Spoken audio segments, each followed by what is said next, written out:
Supporter Sriwijaya FC siap kepung kantor Gubernur Sumsel.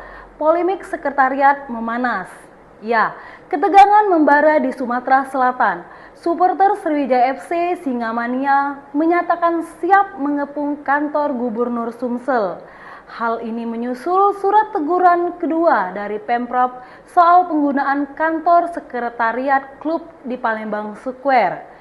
Ketua Singamania Yayan Haryansyah menilai langkah Pemprov sangat tidak berempati, terlebih di tengah kondisi sulit klub yang harus pindah home base hingga ke Jawa Barat karena kekurangan dana.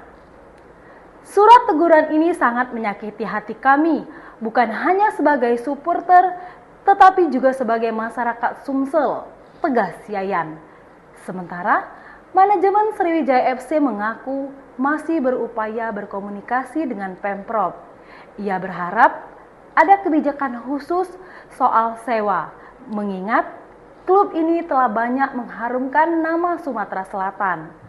Konflik ini pun menegaskan perjuangan klub legendaris tersebut tidak hanya di lapangan, tapi juga dalam mempertahankan keberadaannya.